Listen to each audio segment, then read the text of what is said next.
à quel point j'aurais aimé un jour voter pour toi. Je le dis haut et fort et sache que ça me coûte. Moi qui suis en public d'une prudence politique qui frise la couardise intellectuelle, ayant trop peur de perdre quelques strapontins lors de l'exploitation de ma prochaine pièce, et sachant pertinemment qu'au vu du prix exorbitant d'une place de théâtre à Paris, il serait littéralement suicidaire de me mettre à dos la vieille bourgeoise UMP, celle qui traîne son connard de cocu en cachemire dans toutes les premières à la mode, s'encanaillant chez Jean Genet tout en regrettant Guitry, oui, moi qui préférerais jouer un texte de Jean-Marie Bigard à poil, ou co-présenter l'émission avec Nagui, plutôt que de m'encarter dans un quelconque parti, il faut bien que je t'avoue, je t'adore, Michel Rocard. Ton intégrité légendaire, ton petit côté schtroumpf à lunettes dans les dortoirs de Sciences Po, ton refus de diaboliser Sarko pour mieux lui pisser dessus dès qu'il dépasse vraiment les bornes, c'est-à-dire chaque semaine, Michel, je t'aime. Du coup, mardi, dans la nuit, alors que je dors seul pour la première fois depuis 1912, ayant pris l'habitude d'avoir toujours une femme d'avance, mardi, j'ai fait un rêve, I have a dream. Et dans ce rêve, Michel, tu as 45 ans. Tu es beau comme un dieu, le poil aussi vif que Manuel Valls, prêt à exploser Aubry, Sarko, Villepin, DSK et tous les Mohamed Ali de la politique française sur le ring de 2012. Les pectoraux gonflés jusque dans le cerveau, te voilà sur le point d'envahir l'Élysée, qui tente ta délicieuse épouse pour la Carla Bruni de demain. Aujourd'hui, Miss Languedoc-Roussillon, mais bientôt numéro 1 au hit parade de l'opportunisme, une beauté absolue avec qui je rêve que tu passes des nuits folles sans nous refaire le coup de l'attaque cérébrale. Comme il fut doux ce rêve, Michel, comme je rêverais que tu aies encore l'âge d'envoyer au tapis de cette foule d'agités gouvernementaux qui confondent Matignon avec le fitness de l'hôtel Coste, et à côté de qui tu ressembles malheureusement à Gandalf dans Le Seigneur des Anneaux. Mercredi, je vais voir le film « Elle s'appelait Sarah ». Énième guimauve utilisant jusqu'à la lie le souvenir de la Shoah afin de renflouer les caisses lacrymales du cinéma français. Après la rafle, fable extra-lucide qui nous montrait avec audace que les petits juifs étaient finalement beaucoup plus émouvants que les officiers nazis, ce qui m'a surpris. Là, c'est horrible. La rafle qui surfait sans complexe sur le fameux devoir de mémoire. Devoir de mémoire qui dispense au passage nos cinéastes de faire preuve du moindre talent et leur permet de se hisser vers le million d'entrées en raflant les écoliers d'aujourd'hui. En raflant les écoliers d'aujourd'hui pour les parquer de force dans des salles de cinéma pédagogiques. Pauvres petites têtes blondes ou brunes obligées de chialer devant des mauvais films.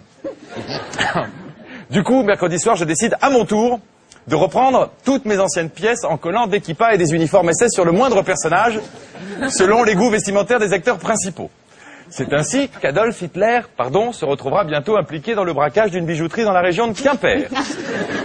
C'est ainsi qu'une pièce futuriste se situant sur la Lune décrira désormais la passion folle unissant Anne Frank et deux jeunes cosmonautes, sorte de Jules et Jim yiddish parfumé à la guerre des étoiles. La Lune symbolisant bien sûr l'Eldorado d'un peuple élu depuis toujours persécuté. Jeudi, c'est long, non? Ça va? Non, c'est très bon. Jeudi dans la nuit. C'est dur. Hein. Jeudi dans la nuit, alors que je suis obligé de contacter une prostituée bulgare, chauve et manchotte. Je vais reprendre, monte un peu. Jeudi dans la nuit, alors que je suis obligé de contacter une prostituée bulgare, chauve et manchotte, afin de serrer dans mes bras autre chose que mon chéquier. Jeudi, je fais un nouveau rêve. Celui dans lequel je pourrais dégueuler sur Netanyahou et la politique menée par l'État d'Israël sans que personne ne me traite pour autant d'antisémite ou d'antisémite refoulé, ou de demi-antisémite, ou de quart d'antisémite, ou d'antisémite inconscient de dans 3 ans qui au fond de lui n'ose le dire consciemment, mais qui en fait rêve de voir pendu Patrick Borel, Primo Levi, Pierre Bénichou, Elsa Zilberstein, et ce qu'il reste d'Ariel Sharon dans le même sac, blanche kippa et kippa blanche, moi qui suis tellement con que je n'ai pas saisi cette notion très subtile selon laquelle s'indigner devant une politique honteuse, c'est, mais bien sûr, vouloir du mal à tous les juifs de la planète. Vendredi. Bon, soit tout le monde, soit personne, mais bon. Vendredi,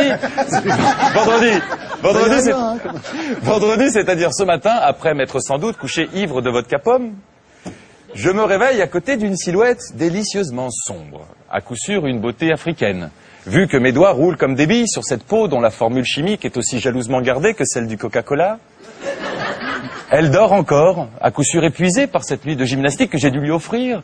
J'entr'ouvre les rideaux, la personne se retourne. Nom d'un cul, c'est Dieudonné. Mon pseudo-pro-palestianisme tardif a dû aller un peu trop loin ce soir. Ça a dû se savoir, merde, l'enculé d'amalgameur a aussitôt rappliqué, avant de m'enfourcher avec sa longue épée de facho antiphage. Me voilà triplement humilié. Je lui dis, fiche-moi le camp, sale antillais. Mais il insiste. Il insiste. Attends, mon Nico, me dit-il, fais-moi au moins un petit café. Je viens de lire ta future chronique pendant que tu dormais. On est d'accord à mort. Reviens sous les draps, je vais te présenter à Alain Soral. Tu vas voir, il est pas jaloux. On va monter un spectacle qui partira en tournée dans tout le quartier de la Goutte d'Or. Je lui dis dégage. 1 heure plus tard, j'ai réussi à le virer en faisant appel aux bêtards, des gars très efficaces et plutôt raffinés. Et enfin, on respire autour de quelques boulettes de viande sur la Torah, j'ai pris cher. Ce soir, je réalise donc que mes velléités politiques, fussent-elles vainement orales, compliquent atrocement ma vie de jeune homme hétéro et égoïste. Résultat, je vous jure que je retourne à les fables sentimentales, loin des cicatrices de votre monde pourri. Voilà, pour moi, ce fut une semaine de merde, alors imaginez ce que je pense de la vôtre. Merci Nicolas.